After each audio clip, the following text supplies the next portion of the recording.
છે કે એ બચી જવાની છે. એક્ઝેક્ટલી બનાસકાંઠા જિલ્લામાં હશે ભૌગોલિક વિપરીત પરિસ્થિતિઓ હશે, સામાજિક સ્થિતિઓ અલગ અલગ હશે, ગર્લ ચાઇલ્ડ એજ્યુકેશન એટલે દીકરીઓના શિક્ષણ માટેના સમસ્યાઓ હશે, કોઈ વિસ્તારમાં પાણીની સમસ્યા, કોઈ વિસ્તારમાં પથરાઓની સમસ્યા કે કોઈ પણ સમસ્યાઓ હશે, માની શકાય એવું છે. તેમ છતાં પણ કેસર એજ્યુકેશન ટ્રસ્ટ કે કેસર સ્કૂલ જેવી કે આ અહીંયા જે સાહેબ વાત કરતા હતા કે બહુ જ લિમિટેડ સંખ્યામાં અહીંયા બોલાવવામાં આવે છે કે આમાં અહીંયા માસનો આગ્રહ નથી, અહીંયા ક્લાસનો આગ્રહ છે અને એટલા માટે બહુ જ સિલેક્ટિવ લોકો અહીંયા આવ્યા છે. તો આ જે ક્લાસ છે કે કેસર એજ્યુકેશન ટ્રસ્ટ છે એ નાની દીકરી જેવા છે. એમણે નક્કી કર્યું છે કે આ બધી સમસ્યાઓ હોવા છતાં પણ અમે જે માછલીઓ નાખશું એ માછલીઓ અવશ્ય બચી જવાની છે, મોટી થવાની છે, વિકસિત થવાની છે અને એનું એ શ્રેષ્ઠ જીવન જીવવાની છે.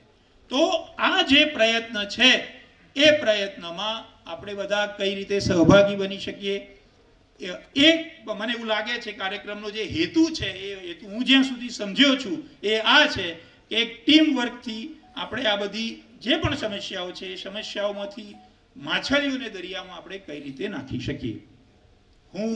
મને જે બાબતનું ખ્યાલ છે, કારણ કે બધા અહીંયા એકદમ નિષ્ણાત લોકો બેઠા છે, ભાવેશભાઈ, કેતનભાઈ, બધા મારા અંગત મિત્રો, અમે જે તે સમય સાથે કામ કર્યું એટલે મને એક શોભ થાય છે બધી વાત કરતા, કારણ કે બધા અહીંયા નિષ્ણાત લોકો છે. ખુદ મહેતા સાહેબ અહીંયા હાજર છે, એમની હાજરીમાં કંઈ પણ બોલવું એ વિવેકનો અવિવેક ગણાશે એવી સ્થિતિ છે. પેલું નહીં અર્જુનની તમને ખ્યાલ હશે શ્રીમદ ભગવદ્ ગીતામાં છિદંતી મમ ગાત્રાણી, એવી સ્થિતિ અત્યારે મારી થઈ રહી છે કે આટલા બધા નિષ્ણાત વ્યક્તિઓની હાજરીમાં શું કહેવું.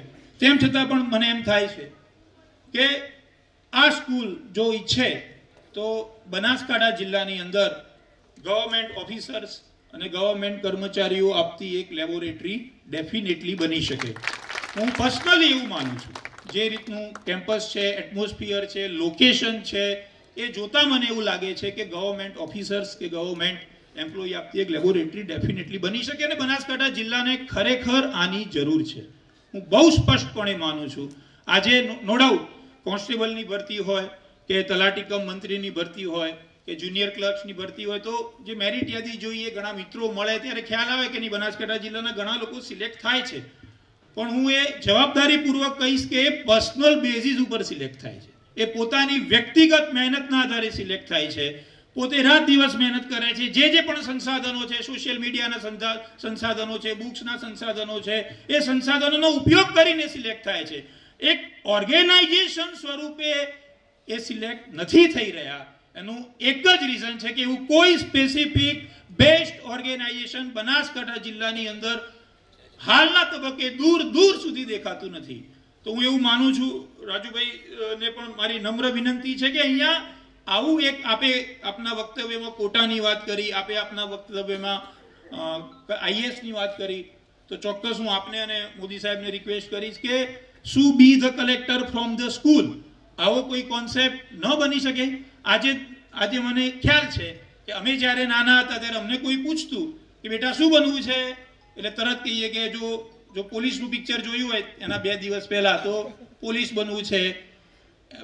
શિક્ષકથી બહુ પ્રભાવિત હોઈએ તો કહીએ કે શિક્ષક બનવું છે.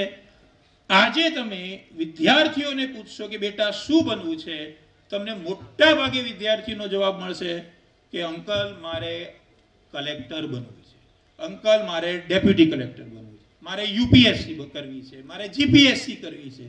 આખો ટ્રેન્ડ બદલાયો છે. આજે આપને ખ્યાલ હશે કે અમદાવાદના કલેક્ટર સાહેબ છે ડોક્ટર ધવલ પટેલ, એમણે એમબીબીએસ કર્યું.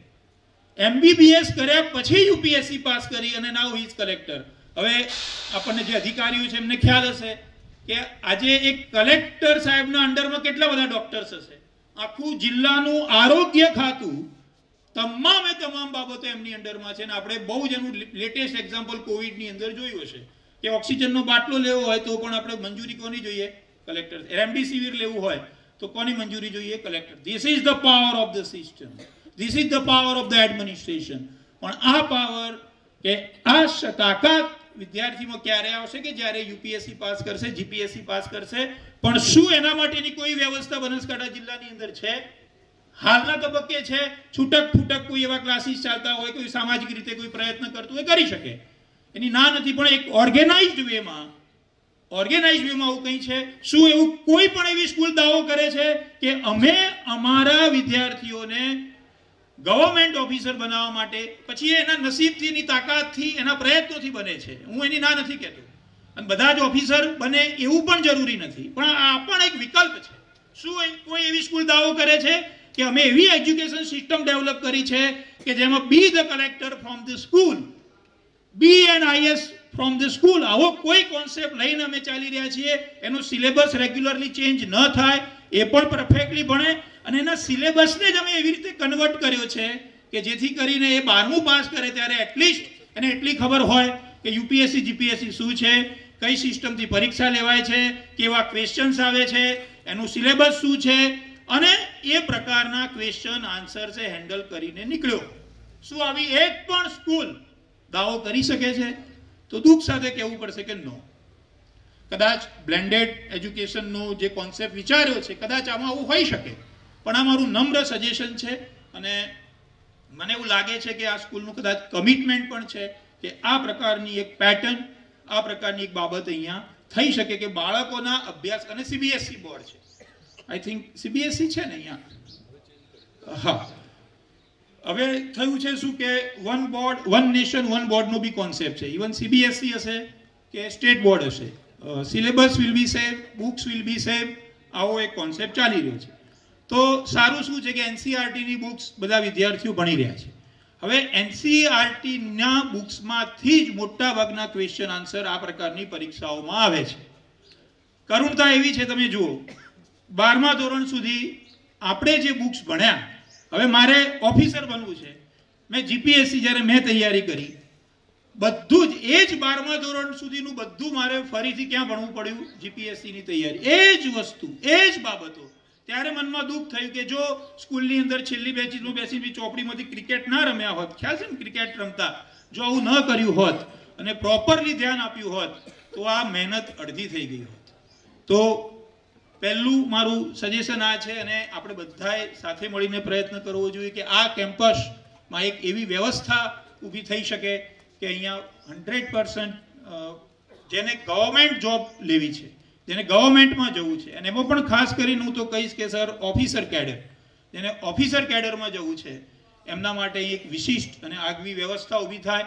વિદ્યાર્થી, સ્કૂલના વિદ્યાર્થીઓ તો ખરા જ, હું સ્પષ્ટપણે કહીશ કે સ્કૂલના વિદ્યાર્થી તો ખરા જ, પણ એ સિવાય જેનું સ્કૂલિંગ પૂરું થઈ ગયું છે એવા લોકો માટે પણ અહીંયા એક વ્યવસ્થા અને ઊભી થઈ શકે એવું મને લાગે છે કે જે રીતનું આખું એટમોસ્ફિયર અને કેમ્પસ છે, ડેફિનેટલી એક વ્યવસ્થા ઊભી થઈ શકે કે વિદ્યાર્થીના પ્રવેશથી લઈને એ ઓફિસર બને, એ સરકારી કર્મચારી બને, એના માટે અહીંયા એક સરસ વ્યવસ્થા થઈ શકે એવી છે.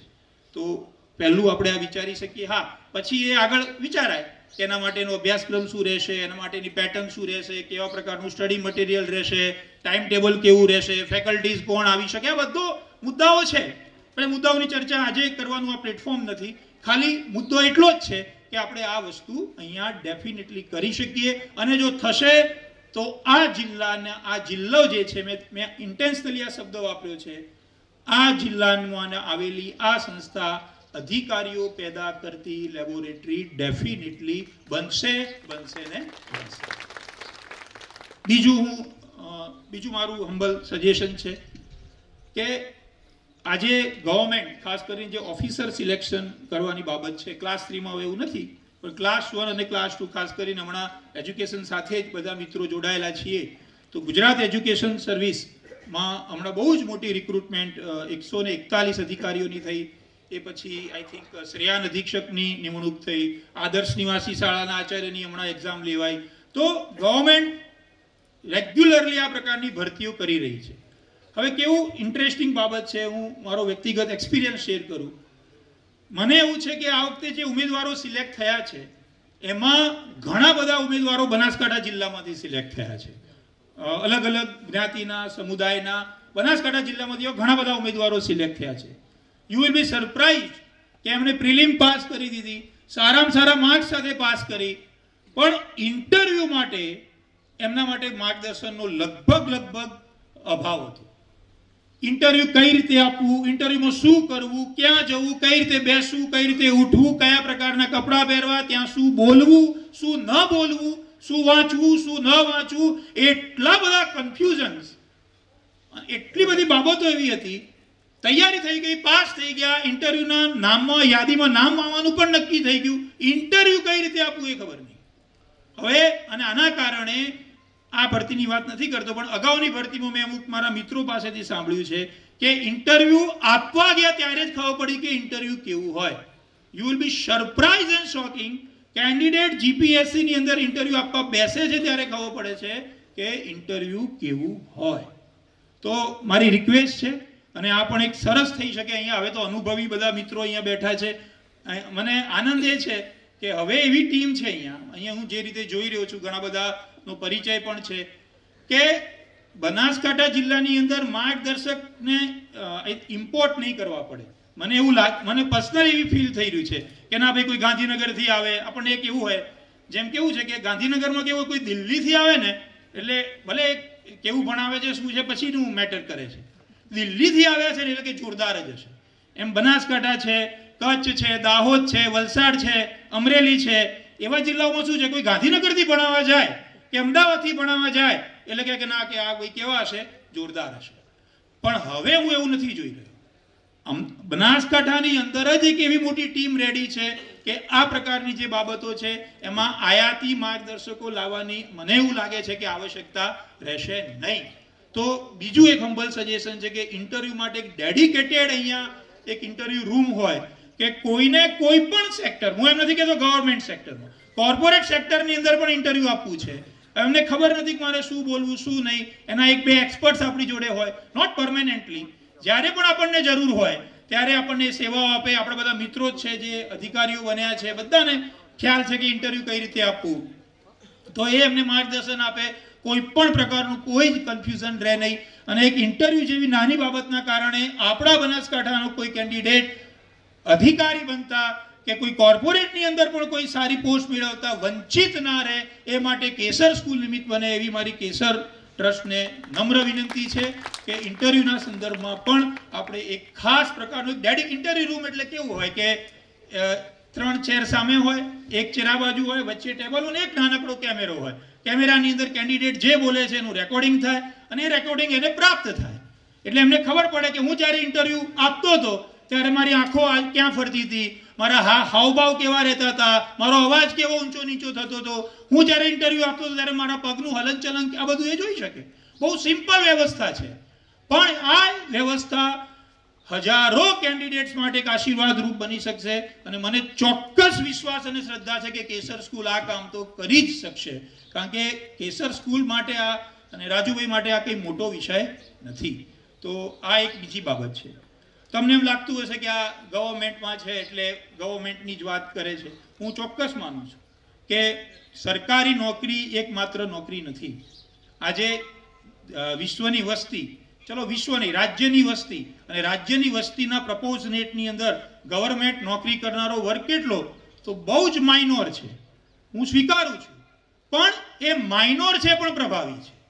સિસ્ટમ ઉપર એમનું કંટ્રોલ છે, સિસ્ટમ ચલાવે છે, સિસ્ટમની અંદર ઇમ્પ્લિમેન્ટેશન કરે છે. એટલા માટે ઓફિસર્સ કે ગવર્મેન્ટ કર્મચારીઓનું એક આગવું અને વિશિષ્ટ મહત્વ છે. એટલા માટે હું વારે ઘડી આ વસ્તુનો ભાર મૂકું છું.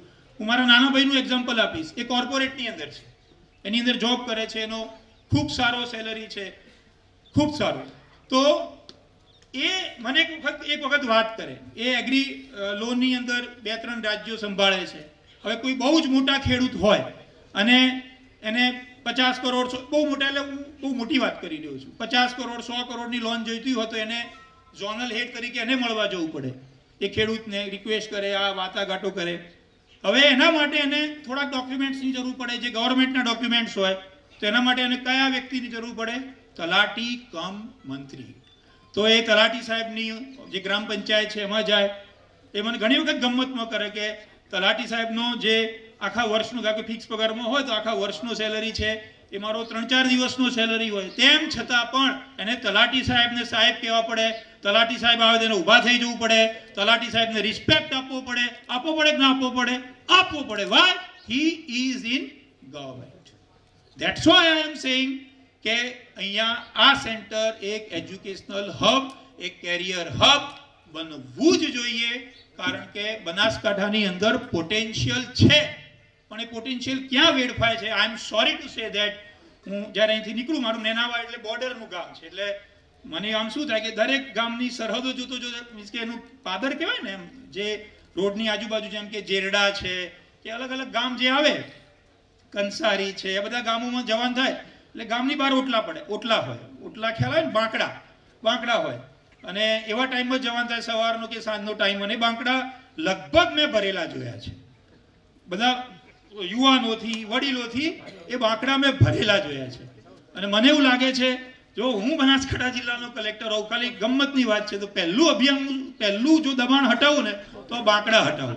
જો આ બાંકડા હટશે ને તો મને લાગે છે કે કારકિર્દીની અંદર બહુ સારું ઘડતર થશે. ગમ્મતની વાત છે, કહેવાનો મતલબ એ છે કે જે ટાઈમ આપણો બીજી જગ્યાએ જઈ રહ્યો છે એ ટાઈમ પ્રોપર યુટિલાઇઝ થાય એ બહુ જ જરૂરી છે. હવે કોઈ નક્કી કરે છે કે ટાઈમ યુટિલાઇઝ કરવો છે, મારે આગળ વધવું છે, તમે તમારી પોતાના હૃદય ઉપર હાથ મૂકીને મને કહેજો. તમે આજે આ અધિકારીઓનું સન્માન જોઈને તમારી અંદર એક જૂનો વિદ્યાર્થી જાગ્યો છે, અને એણે પોતાની જાતને એક સવાલ પૂછ્યો છે, જો મને માર્ગદર્શન મળ્યું હોત, મને એક વિઝન મળ્યું હોત, મને એક મિશન મળ્યું હોત, મને એક કેસર સ્કૂલ જેવું કેમ્પસ મળ્યું હોત, રાજુભાઈ જેવા એક વ્યક્તિ મળ્યા હોત, મોદી સાહેબ જેવા એક વિઝનરી વ્યક્તિ મળ્યા હોત, તો આજે હું અધિકારી હોત, આ સન્માન મારું પણ થયું હોત. આવું મનમાં તો ક્યાંક ને ક્યાંક કોઈક ને કોઈક જગ્યાએ આપણને સવાલ થયો જ હશે. એટલા માટે હું રિપીટલી કહું છું, આ સેન્ટર એક એજ્યુકેશનલ હબ બનવું જોઈએ. શિક્ષણની સાથે સાથે આવું કારકિર્દી માર્ગદર્શન માટે એક હબ બનવું જ જોઈએ. અને એના માટે મને આનંદની વાત એ છે કે આ વસ્તુ અહીંયા ડિસાઇડ છે, એટલા માટે તો આપણે ડીસામાં ડિસાઇડ છે, અને એટલા માટે જ આપણે અહીંયા આજે મળ્યા છીએ. પણ સાથે સાથે રિક્વેસ્ટ છે કે દરેક વ્યક્તિ, દરેક બાળક કલેક્ટર નહીં બની શકે. ગુજરાતમાં મેક્સિમમ કેટલા કલેક્ટર બની શકે? 33, કારણ કે જિલ્લા 33 છે, એટલે એનાથી વધારે આપણે કલેક્ટર નથી બનાવી શકતા. તો બધા જ કલેક્ટર નથી બની શકતા, બધા જ સેક્રેટરી નથી બની શકતા, બધા આઈએએસ કે જીપીએસસીમાં ડિસ્ટ્રિક્ટ રજિસ્ટ્રાર, ડેપ્યુટી કલેક્ટર નથી બની શકતા. કેટલાક લોકોને બિઝનેસમેન બનવું છે, એમને બિઝનેસ કરવો છે. તમે જોજો કેટલાક છોકરાઓ એવા હશે, નાનપણથી જ ખબર પડી જાય કે આ વ્યક્તિ ભણશે નહીં પણ બધાને નોકરીએ રાખશે, સ્પષ્ટ જ થઈ જાય. આ વ્યક્તિ ભણશે નહીં પણ બધા જે ભણેલા ગણેલા છે એમને નોકરીએ રાખશે, એવું સ્પષ્ટ હોય છે, આપણને પણ ખ્યાલ આવે છે.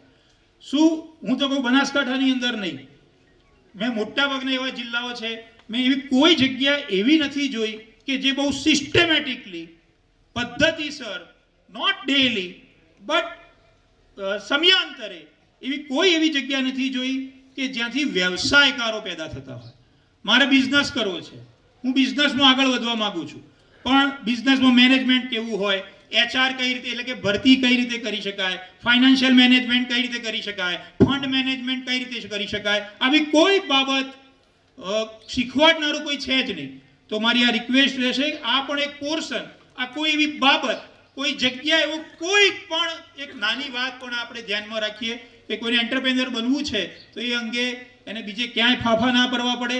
એના મગજમાં એક જ વિચાર આવે, કેસર ટ્રસ્ટ, કે અહીંયા જઈશું તો કોઈ એવા વ્યક્તિ મળી રહેશે કે જે એને આ અંગે ગાઈડ કરશે. તો આ પણ એક બાબત છે. ત્રીજી, ગાંધીનગરની અંદર, હું ગાંધીનગરમાં રહું છું, માનનીય મહેતા સાહેબ પણ ગાંધીનગર રહે છે, કેતનભાઈ ગાંધીનગર રહે છે, એમને ખબર છે ગાંધીનગરની અંદર એક ઇન્ટરેસ્ટિંગ બિઝનેસ બહુ જ ડેવલપ થયો. બિઝનેસ રીડિંગ લાઇબ્રેરીનો business. You will be surprise. મારા ફાધરે આજથી મને, હું જ્યારે પીટીસી કરીને એટલે 2002 એટલે અંદાજિત 21 વર્ષ પહેલા મને એક વાત કરી હતી. હું એ વખતે એમના ઉપર હસ્યો હતો, અને આજે મને જાહેરમાં એક પ્રકારની એમની માફી માંગી શકાય એવું છે. હું એમના ઉપર આ વાત ઉપર બહુ જ હસ્યો હતો. એમણે મને એવું કીધું હતું કે આપણે, હું જ્યાં રહેતો વિજાપુર, કે આપણે અહીંયા એક રીડિંગ લાઇબ્રેરી બનાવીએ અને છોકરાઓને વાંચવા માટે ફેસિલિટી આપીએ, એસી લગાવીએ, એમને બુક્સ, એક ઇન્ટરનેટનો જમાનો નહોતો એટલે એમણે નહોતું કીધું, પણ આજના જમાનામાં કહીએ તો વાઈફાઈ આપીએ, અને એમની ફીસ છોકરાઓ જોડે લઈએ, ભલે પ્રોફિટ ના કરીએ પણ જેટલો ખર્ચો થાય એટલો આપણે એમને ડિવાઈડ કરી આપીએ. ત્યારે હું હસતો હતો. હું એમને એવું કહેતો હતો કે કોઈ વાંચવા માટે પૈસા થોડી આપે. વાંચવા માટે તેના ઘરમાં સરસ વાંચી શકે, પગ લાંબા કરીને વાંચી શકે, મમ્મીને ઓર્ડર કરતા કરતા વાંચી શકે, લાવો પાણી લાવો, શરબત લાવો, બટાકા, અને બસ એની ફી ઉઘરાવે.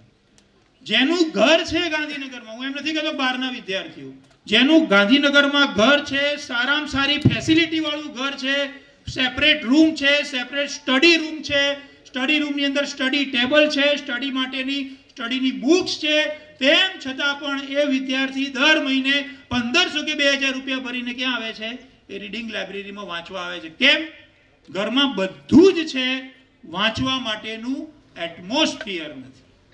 અને એટમોસ્ફિયર જ્યારે બીજા વિદ્યાર્થીઓને પોતાની જોડે વાંચતા જુએ છે, તરત જ એને મન થાય છે કે ના, હું અહીંયા વાંચું. તો શું આ સ્કૂલની અંદર, આ કેમ્પસની અંદર આવી કોઈ મોટી, હું નાની નથી કહેતો, 100, 200, 300 વિદ્યાર્થી એક સાથે વાંચી શકે? નોટ ઓનલી સ્કૂલના વિદ્યાર્થી, બહારના જે, એમાં આપણે ફિલ્ટર રાખવું પડે કે ભાઈ સ્પેસિફિક કોઈ તૈયારી કરતા હોય, એ પ્રકારનું કોઈ પ્રૂફ આપે, એવી સ્પેસિફિક વિદ્યાર્થીઓ માટે શું રીડિંગ લાઇબ્રેરી વ્યવસ્થા અહીંયા થઈ શકે? કારણ કે એમને ઘરમાં એ પ્રકારનું એટમોસ્ફિયર નહીં મળે. સવારથી સ્ટુડન્ટ આવી જાય, સાંજે ઘરે જાય 8-9 વાગે, આખો દિવસ કોન્સ્ટન્ટ અહીંયા વાંચે, આટલા સરસ પીસફુલ એટમોસ્ફિયરમાં વાંચે, એની વાંચવાની ક્ષમતા લગભગ બમણી થઈ જાય, અને એનું સીધી ઇફેક્ટ ક્યાં આવે? એના રિઝલ્ટમાં આવે. એ સફળ થાય, credit goes to Kesar trust or credit goes to Kesar school. તો શું અહીંયા આવી કોઈ પણ રીડિંગ લાઇબ્રેરીની વ્યવસ્થા થઈ શકે કે કેમ? That we have to think.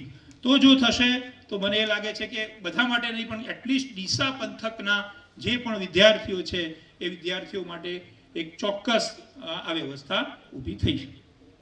આજે એવા ઘણા મા બાપ છે કે જેનું સપનું છે કે પોતાનું જે બાળક છે, એ બાળકની ક્ષમતાઓ અલગ છે, એ એકેડેમિક એટલે કે સ્કૂલી પુસ્તકો કે એની અંદર એની ચાંચ નથી ડૂબતી, તો એમના માટે એનું ફર્સ્ટ ચોઇસ હું જોઈ રહ્યો છું વિદેશ ગમન. મેં આ એક વસ્તુ ઓબ્ઝર્વ કરી છે. હું એને ખોટી નથી માનતો, હું બિલકુલ ખોટી નથી માનતો. લાગે છે કે આ વિદ્યાર્થી કે આ બાળક, આ વ્યક્તિ અહીંયા જાજુ કામ કરી શકે એમ નથી, તો વિદેશની અંદર જાય તો એમાં કંઈ ખોટું પણ નથી. અલ્ટિમેટલી એ ઇન્ડિયાનો જ એમ્બેસેડર છે, ત્યાં જશે, કામ કરશે, મહેનત કરશે, પૈસા કમાશે. એ આવશે ક્યાં? અહીંયા જ આવવાના છે. એનું ફેમિલી અંદર આવવાનું છે, એનું કુટુંબ, એનો સમાજ, ઓવરઓલ પંથક, ઓવરઓલ જિલ્લો આગળ આવવાનો છે.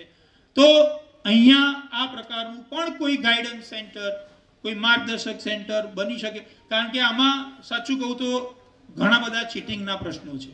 તમને ખબર, તમે એક બહુ સરસ મજાનો શબ્દ સાંભળ્યો છે, કબૂતરબાજી, તમે સાંભળ્યો હશે. તો એવા ઘણી બધી સમસ્યાઓ છે.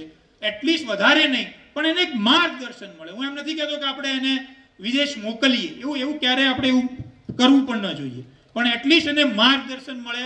કયા દેશમાં કેવી કેવી યુનિવર્સિટીઝ છે, કેવી કેવી ફીસ છે, ત્યાં રહેવાની શું વ્યવસ્થાઓ છે, કઈ કઈ પરીક્ષા આપી શકાય, એમાં કેટલા બેન્ડ જોઈએ, આમાં આટલા બેન્ડ લાવવા માટે શું કરવું જોઈએ. આવો એક કોર્નર પણ, આવો એક ખૂણો પણ જો આપણી અહીંની સિસ્ટમની અંદર જો એસ્ટાબ્લિશ થશે તો મને એવું લાગે છે કે ખૂબ સારું કામ થઈ શકશે. અને વધારે હું તમારો સમય નહીં બગાડું.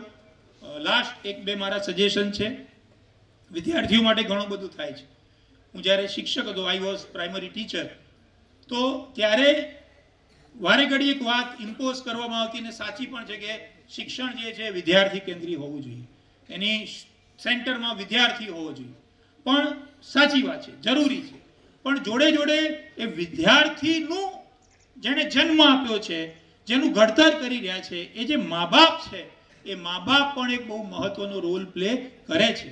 કારણ કે બાળક નાનું હોય છે, બાળકને ખ્યાલ નથી હોતું કે એને ક્યાં જવું, શું જવું, તો મા બાપનો બહુ અગત્યનો રોલ હોય છે. મારી રિક્વેસ્ટ રહેશે સ્કૂલને, ટ્રસ્ટને, એમણે વિચાર્યું જશે, મને વિશ્વાસ છે કે આ તો મારી ચર્ચા નથી થઈ એટલે હું બોલી રહ્યો છું, એવું હોઈ પણ શકે હું જેટલું બોલું છું એટલું અને એના કરતાં પણ વધારે ઓલરેડી વિચારવામાં આવ્યું હોય, અમલ થઈ ગયો હોય, પણ મારી ચર્ચા નથી થઈ શકી. એટલા માટે હું મારા જસ્ટ સજેશન આપું છું કે જે પેરેન્ટ્સ છે, પેરેન્ટ્સની અંદર પણ એમના બાળક માટેનું એક પ્રોપર વિઝન ક્લિયર થઈ જાય કે મારું બાળક કઈ દિશામાં જવાનું છે, એટલે પાછળથી કોઈ જ ગડમથલ ના રહે. 10મા ધોરણમાં એડમિશન લેવાની વાત આવે ત્યાં સુધી સ્ટાન્ડર્ડ મેથ્સ રાખવું કે બેઝિક મેથ્સ એમ જ પેરેન્ટ્સ અટવાતા થતા હોય. 10મા ધોરણનું રિઝલ્ટ આવી જાય ત્યાં સુધી એ સ્ટ્રીમમાં જવું કે બી સ્ટ્રીમમાં જવું એમાં કન્ફ્યુઝન હોય. 12 સાયન્સનું રિઝલ્ટ આવ્યું, પરફેક્ટ ખબર પડી કે આટલું રિઝલ્ટ છે, હવે ક્યાં આ બધા ઘણા બધા કન્ફ્યુઝન છે. તો રિક્વેસ્ટ છે કે ધોરણ 10 પછી શું, 12 પછી શું, આ માત્ર પુસ્તકોમાં સીમિત ના રહે, કારણ કે એના પુસ્તકો તો ઘણા બધા મળે છે, ઘણા બધા પબ્લિકેશન્સ બહાર પાડે છે, એવું નહીં. એક વાસ્તવિક રીતે અહીંયા બહુ જ સ્પષ્ટપણે એક પ્રેઝન્ટેશન હોય, એક ડોક્યુમેન્ટરી ફિલ્મ હોય અને એવા એક્સપર્ટ જે ટીચર્સ છે એ ટીચર ગાઈડ કરે કે તમારું બાળક 10મા પછી આટલું આટલું કરી શકે, 12મા પછી આટલું આટલું કરી શકે, તમારા બાળકના આટલા પર્સન્ટેજ છે, અમારું હમ્બલ સજેશન છે કે આટલા આટલા આટલા ક્ષેત્રોમાં જઈ શકે. એવા સેન્ટરની ખરેખર બહુ જરૂર છે, કારણ કે મા બાપ એટલા બધા અટવાય છે એટલે છેતરાય છે એટલે એવા છેતરાય છે કે એમના છોકરાનું કરિયર પછી ડામાડોળ થઈ જાય છે. એટલે પહેલેથી જ જ્યારે 10મું છે 12મું છે તરત જ એમને એક વિઝન મળી જાય કે જો આટલું આટલું છે, તમારે આવું આવું કરવું જોઈએ, તો એ બહુ જરૂરી છે. તો આવા મારા હમ્બલ સજેશન્સ છે. સમયની ખૂબ જ મર્યાદા છે, એટલે પેલું શું કહેવાય કે ખાલી વિહંગાવલોકન કરી શકાય એવું છે. પણ મને એટલી ખબર છે કે જે મેં જે વાત કરી છે એના કરતાં વર્ષોના અનુભવી જ્ઞાતા, તજજ્ઞ, એક્સપર્ટ્સ અહીંની ટીમ છે, એ ટીમ આ બાબતે ઘણું બધું વિચારી ચૂકી છે, ઇમ્પ્લિમેન્ટ કરી ચૂકી છે. પણ હું એવું માનું છું, મને અહીંયા જે રીતે દેખાઈ રહ્યું છે કે આ એક વ્યવસાયિક અભિગમ કરતાં મને જે ફીલ થઈ રહ્યું છે, અહીંયા એક વ્યવસાયિક અભિગમ કરતાં સાચા અર્થમાં એક અહીંના વિદ્યાર્થીઓનું કારકિર્દી ઘડતર થાય, એને એક ચોક્કસ દિશા મળે, એક ચોક્કસ માર્ગદર્શન મળે અને એના જીવનમાં સફળ થાય એવા ઈરાદાથી, એવા ઇન્ટેન્શનથી આ સંસ્થા કામ કરવા જઈ રહી છે. તો મારી આપને વિનંતી છે, બનાસકાંઠા જિલ્લાના મારા જે પણ વડીલો છે, ભાઈઓ છે, બહેનો છે, આપ આપના સજેશન આપો. અહીંયા જ્યારે જ્યારે પણ સંસ્થાને મળવાનું થાય, નોટ ઓનલી સજેશન આપો, આપ આપના એફર્ટ્સ, પ્રયત્નો આપશો તો ચોક્કસથી જ્યારે આ સંસ્થા ટોચ પર હશે ત્યારે આપણે ગર્વભેર કહી શકશું કે એક દિવસ એવો પણ હતો કે અમે અહીંયા આવ્યા હતા, અમે પણ અમારું સજેશન આપ્યું હતું, આવું તમે આપણે ચોક્કસથી કહી શકશું. પ્રાથમિક શાળાના આચાર્ય મિત્રો અહીં બેઠા છે, મેં ઘણા જે તે સમયે શિક્ષક હતો ત્યારે મેં બહુ જ સાંભળ્યું છે, ત્યારે કોઈ આચાર્ય સાહેબનો વિદાય સમારંભ હોય ત્યારે આચાર્ય સાહેબમાં ના જે સ્પીચ હોય એ સ્પીચમાં 3 વાક્ય તો હોય ને હોય કે હું જ્યારે આવ્યો હતો ત્યારે અહીંયા 2 ક્લાસ હતા અને હું જ્યારે જઈ રહ્યો છું ત્યારે અહીંયા 22 ક્લાસીસ છે. તો એ કેમ આટલું ગર્વભેર કહે છે કે એમણે કામ કર્યું છે, એમણે પોતાના એફર્ટ્સ નાખ્યા છે, એમણે પોતાના ખૂબ બધા પ્રયત્નોના આધારે 2માંથી 22 ક્લાસ બનાવ્યા. એક્ઝેક્ટલી જ્યારે આ સંસ્થા ડેવલપ થશે, સાચા અર્થમાંથી 1 ડિકેડ પછી જ્યારે આપણા બધાના માથાના વાળ લગભગ ધોળા હશે અથવા ખરી ગયા હશે, ત્યારે આપણે ગર્વભેર કહી શકશું કે એક દિવસ એવો હતો જ્યારે 19 તારીખ હતી, ફેબ્રુઆરી મહિનો હતો, આટલા વાગ્યા હતા, અમે આટલા હતા, ત્યારે એક જે બેઝિક ઈંટ નંખાઈ હતી એના તર્જ ઉપર આ ઇમારત ઊભી થઈ છે. તો આ મારી નમ્ર વિનંતી છે. આપે મને સાંભળ્યો, ઇનફેક્ટ આટલી ગરમીમાં સહન કર્યો, બદલ આપનો ખૂબ. આપણે સર્વત્ર સર્વગ્રાહી વાત કરી, પણ સાહેબ એક વાત એ કહેવાનું મન થાય કે આ શાળાના નામમાં જ એટલા બધા સરસ ગુણ છે. આપણે સૌ જાણીએ છીએ કે કેસરમાં એ તાકાત છે કે કેસરનો સ્પર્શ માત્ર એની સુગંધ, એનો રંગ અને એની મીઠાશ અને એના ગુણો આપી દે છે. આ કેસરમાં 100% શક્તિ પડેલી છે. મિત્રો, બીજી વસ્તુઓના તો ઘસરકાઓ, પણ કેસરના તો લસરકા માત્ર એનો રંગ પણ બદલે છે, એનો સ્વાદ પણ બદલે છે અને એના જેવા ગુણ પણ કરે છે. આવી સરસ મજાની સંસ્થા છે. એકવાર જોરદાર તાળીઓ પાડીશું મિત્રો. કારણ કેસર સ્કૂલ હસમુખભાઈના હસતા મુખે, હાર્દિકભાઈના હાર્દિક શરૂઆતથી રાજુભાઈ હવે રાજ કરવાના છે. जिसने कहा कल दिन गन गया टल, जिसने कहा परसों बीत गए बरसों, जिसने कहा आज उसने किया है राज. એવા જે આજમાં માનવાના છે એમના માટે જોરદાર તાળીઓ પાડીશું અને કાર્યક્રમને આગળ વધારતા હું બાંકડા તૂટશે અને બનાસ ખીલશે એવા ભાવ સાથે વિવેકભાઈએ જે વાત કરી, ત્યારબાદ પિક્સોસિટી ની વાત કરવા માટે શ્રી રાજેશભાઈ નાણાવટીને વિનંતી કરીશ. સમયની પાબંદી છે, ટૂંકમાં આપ સૌને સંબોધશો એવી અત્રેથી નમ્ર અરજ છે, કારણ કે સમયના બંધનમાં આપણે સૌ બંધાયા છીએ.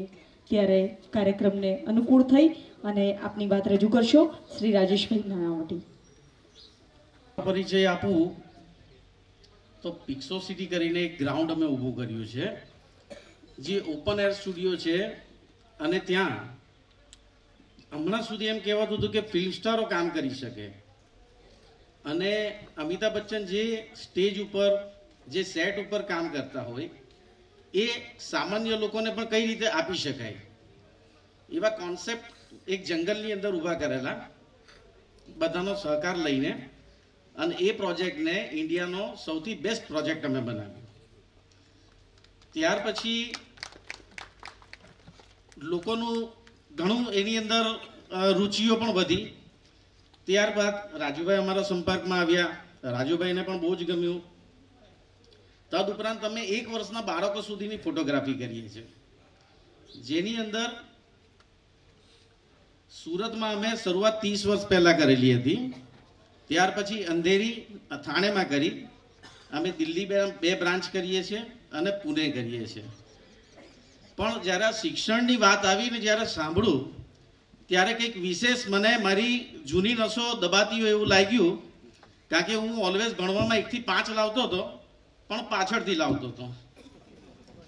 અને ત્યાર પછી જ્યારે મેં આ વસ્તુને સમજી જાણી અને કર્યું તો મને એમ થયું કે કેટલી વસ્તુ એવી છે કે જો લોકો પ્રોત્સાહન આપે તો એ ક્યાં સુધી પણ પહોંચાડી શકાય એમ છે. ફોટોગ્રાફી ફિલ્ડની અંદર આજની તારીખે અમે ઇન્ડિયામાં સૌથી હાઈએસ્ટ શૂટ કરીએ છીએ.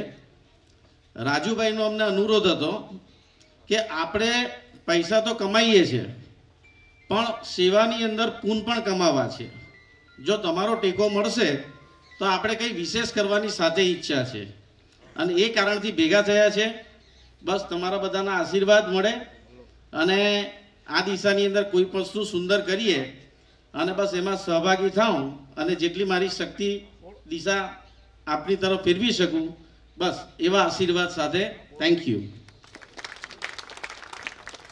કે આપ આવો પધારો અને રોબોટિક્સ વિશે સૌને માહિતગાર કરો. શ્રી સુમિતભાઈ शास्त्री. लोगों, आप सभी को मेरा नमस्कार. आप एक प्रश्न के साथ प्रारंभ करूंगा. आप में से कितने लोग हैं जो regional science centre Patan, dinosaur park Patan में जो है वहाँ पे जा चुके हैं? मतलब बहुत लोगों का जाना बाकी है. ये तो यही हो गया कि बगल में गंगा है और नहाना बाकी है. तो आप सबसे आग्रह है कि एक बार dinosaur park regional science centre Patan में है, सिहोरी रोड पे, तो ज़रूर एक बार आइए. वो डायनासोर पार्क में जो स्कूल के बच्चे खास आते हैं तो उसको Gujarat higher secondary education department के थ्रू वहाँ पे इनोवेशन क्लब है जो रोबोटिक के लिए कहा है मैंने. तो वहाँ पे हम रोबोटिक पे, मेकाट्रॉनिक्स पे, ड्रोन टेक्नोलॉजी पे, बेसिक इलेक्ट्रॉनिक्स पे, एडवांस इलेक्ट्रॉनिक्स पे, एडवांस एग्रीकल्चर टेक्नोलॉजी, ऐसे 10 अलग अलग एरिया है टेक्नोलॉजी का जिसमें हम सभी स्कूल के बच्चे जो आते हैं स्कूल के थ्रू लेटर हेड लेकर के उनको फ्री में वर्कशॉप करवाते हैं. और अभी रोबोटिक का ज़माना भी है. अहमदाबाद साइंस सेंटर में अलग से एक रोबोटिक गैलरी का निर्माण हुआ है 130 करोड़ रुपए के खर्च से, जिसमें अभी रोबोटिक, पहले तो ऐसा था कि रोबोटिक का जो कंसेप्ट था कि चलो कोई डिफ़िकल्ट काम है कि नाले में जाके कीचड़ निकालना है, आदमी को तकलीफ पड़ती है तो रोबोट के थ्रू करेंगे. फिर हुआ कि डिफेंस में रोबोट को इस्तेमाल करेंगे कि जान बचेगी, जो सैनिक मरते हैं उसके जगह पे निर्जीव रोबोट रहेगा तो किसी प्रकार की कोई हानि नहीं होगी. लेकिन अभी धीरे धीरे रोबोटिक का दायरा बहुत बढ़ गया है. अभी रोबोटिक जो है कई सारे रेस्टोरेंट में वेटर का काम करने लगे. तो रोबोटिक इंटरटेनमेंट का काम, इंटरटेनमेंट रोबोट हो गए हैं जो डांस भी करते हैं, गाना गा करके और मैजिक दिखा करके आपको प्रभावित करेंगे. तो ऐसे रोबोट का भी एरिया बहुत बढ़ गया है. और बहुत सारे रोबोट ऐसे हैं जो मेडिकल में यूज हो रहे हैं. डॉक्टर के साथ वो रोबोट का टीम यूज हो रहा है जो डॉक्टर के काम को भी हल्का कर रहा है. तो एक जो स्कूल के बच्चे हैं खास करके उनके मन में अगर हम जो अभी तक का साइंटिफिक और टेक्नोलॉजिकल जर्नी है उसके संदर्भ में अगर हम उनको एक एक्सपोजर दें लार्ज स्केल पे, तो उनका माइंड जो है कुछ ना कुछ अंदर ही अंदर सोचने लगता है, विचारने लगता है। और जब वो स्कूल एज में ऐसा सोचते हैं तो आगे आके खास करके 12th के बाद उनको लगता है कि हाँ हमने पाटन में साइंस सेंटर में या डायनासोर पार्क में ऐसा देखा था, इसको हम ऐसे कुछ कर सकते हैं तो उसमें ऐसा इम्प्रूवमेंट हो सकता है।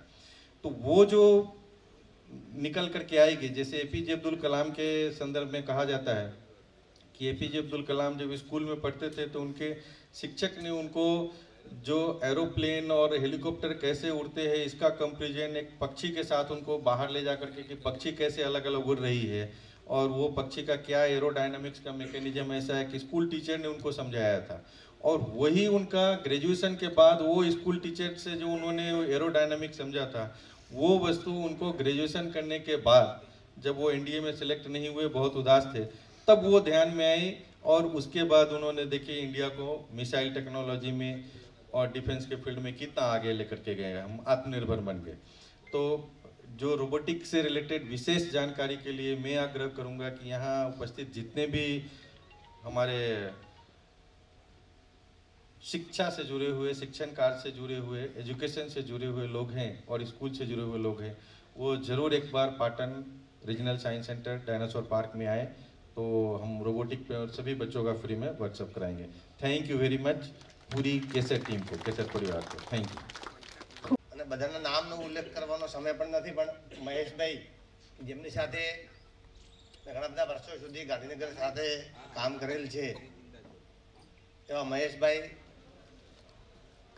મારા બાળકના સેકન્ડ વાલી છે, જેમને હું સેકન્ડ વાલી કહું છું, એવા શ્રી હસમુખભાઈ મોદી સાહેબ પેલી મંચ ઉપર નથી બેઠા પણ મારે એમના નામનો ઉલ્લેખ કરવો રહ્યો, એનો સ્પષ્ટતા પછી કરું છું। શ્રી રાજુભાઈ, વિવેકભાઈ, હાર્દિકભાઈ, જશુભાઈ અને અન્ય મહાનુભાવો। મિત્રો, વિવેકભાઈએ ઘણી બધી વાત કરી, મારે જે વિષય કહેવાનો હતો એ લગભગ 90% એમણે પહેલાં વાસ્તવમાં વક્તા જ્યારે આવે ને ત્યારે નીચેથી શરૂઆત થાય તો નસીબદાર છે એને જે કહું બધું કહી દે, છેલ્લે આવે એને કંઈ વધે જ નહીં। મહેશભાઈ માટે લગભગ કંઈ નહીં વધે કદાચ, એમની જોડે તો ઘણો બધો ખજાનો છે, આ નહીં તો આ પટારો ફૂલ છે।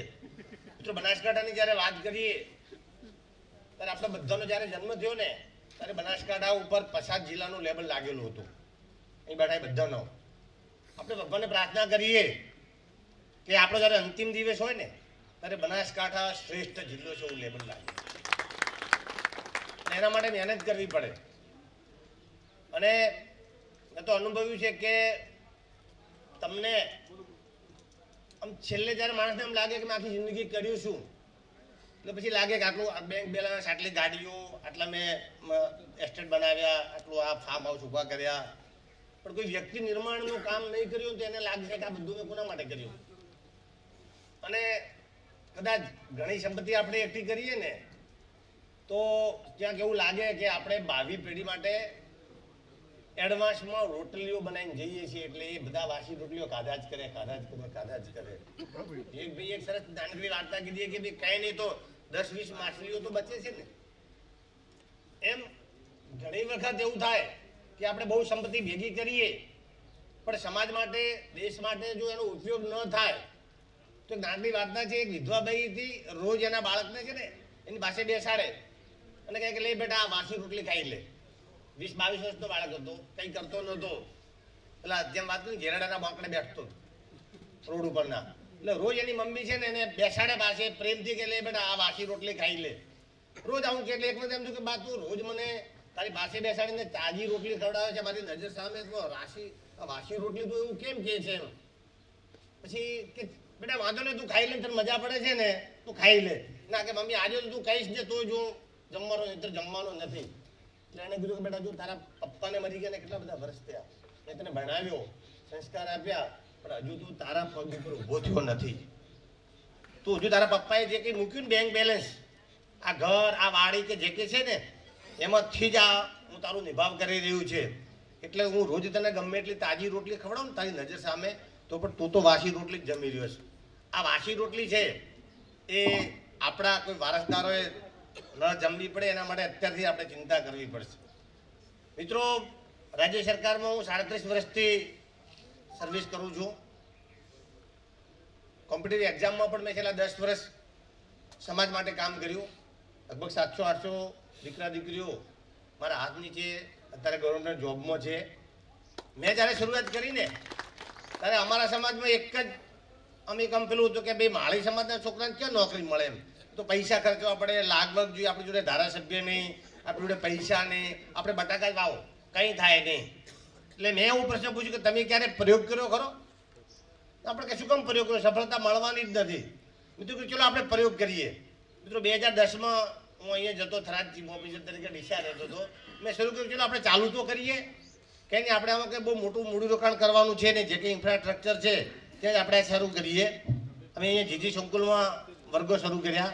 67ની મારી બેચ હતી સાહેબ. રેવન્યુ તલાટીમાં 42 છોકરાઓ પાસ થયા. એટલે સમાજને થયું કે આ તો ખૂબ સારું કામ થઈ શકે એમ છે. એના પછી ગાંધીનગર સેન્ટર શરૂ કર્યું, હિંમતનગર સેન્ટર શરૂ કર્યું, પાટણમાં સેન્ટર શરૂ કર્યું. રિજનલ કક્ષાએ જે માળી સમાજની વસ્તી છે, આદિપુરમાં, પાલીતાણા, ભાવનગર, મહેસાણા, દાહોદ, આ બધી જગ્યાએ પણ ક્લાસ શરૂ કર્યા, જે કંઈ માર્ગદર્શન થાય. અને આજે હું ગર્વ સાથે કહી શકું છું કે અમારા સમાજના છોકરાઓ માટે હવે કોન્સ્ટેબલ, ક્લાર્ક કે આ જે ક્લાસ 3 નોકરી છે એના માટેનો એક એમને રોડ મેપ મળી ગયો, રસ્તો મળી ગયો છે. મને મિત્રો એનાથી સંતોષ નથી, કારણ કે આ જે હું ફોજ તૈયાર કરીને એમની જોડે એવા કોઈ હું અપેક્ષા ના રાખી શકું કે બીજાની આંગળી ઝાલી શકે. એમના કુટુંબ પૂરતું એમનું થઈ ગયું. એટલે વિચાર આવ્યો કે આપણે કેમ ન કરી શકીએ. તો મને વિચાર આવ્યો કે ચલો આપણે આઈએએસ માટેનું કંઈક કરીએ. આવી બધી વાતો કરું એટલે સમાજમાં બધા હશે યાર, કારણ કે મારી જોડે તો એવું કંઈ છે ને કે એવું કંઈ મૂડી નથી કે ભાઈ ચલો હું પેલું કરીશું, પણ છતાં એમ કે કરવું જ છે. મિત્રો, એક રાત્રે મેં એક જાહેરાત કરી એક દિવસ અમારા સમાજમાં કે જે દીકરીને આઈએએસ બનવું હોય એને મારા કરતા હું દિલ્હી ભણાવીશ. એટલે એક દીકરી તૈયાર થઈ ગઈ કે સાહેબ તમે આવી કંઈક જાહેરાત કરી છે, મને સમાચાર મળ્યા છે, તો મારે બનવું છે અને મને જલ્દી તમે દિલ્હી પહોંચાડો, નહીંતર મારા પપ્પા છે એ હવે કંઈક મારા માટે સંબંધનું ગોઠવી રહ્યા છે અને થઈ જશે તો પછી ત્રીજા દિવસે એને મેં દિલ્હી પહોંચાડી અને પીજીમાં 2-4 મહિના રાખી. એનો ખર્ચો અને બધું જોતા એમ લાગ્યું કે આ તો બહુ મોંઘું પડી જાય. ત્યાં તમે નક્કી કર્યું કે આપણે અહીંયા જ એક મકાન ભાડે રાખી લેવું છે. અત્યારે મારી જોડે 50 દીકરાઓ રહે એટલું મોટું મકાન છે ત્યાં ભાડાનું જો. અને અત્યારે 35 દીકરાઓ ત્યાં યુપીએસસીની તૈયારી કરે છે. એમાં રાજસ્થાનના દીકરાઓ છે, ગુજરાતના છે, મધ્યપ્રદેશ છે, બિહારના છે. અને ક્યાંક ક્યાંક તમારા જેવા મિત્રોની ભલામણ હોય તો ગુજરાતનો કોઈ સ્ટુડન્ટ ત્યાં તૈયારી કરતો હોય તો એને પણ આપણે ત્યાં રાખીએ છીએ. મિત્રો, સૌથી વધારે મોંઘું દિલ્હીમાં હોય ને તો રહેવાનું છે. જમવાનું તો 4000માં મળી જાય, વાંધો ના આવે. 1500-2000માં લાઇબ્રેરીની સગવડ મળી જાય, પણ રહેવું હોય ને ત્યારે એક ખોલી હોય એનું 10,000 રૂપિયા ભાડું હોય. એમાં તમે જો વ્યક્તિગત રૂમ લો કે ભાઈ સિંગલ, તો એનાથી વધારે એવો સૌથી વધારે મુશ્કેલી ત્યાં રહેવાની છે.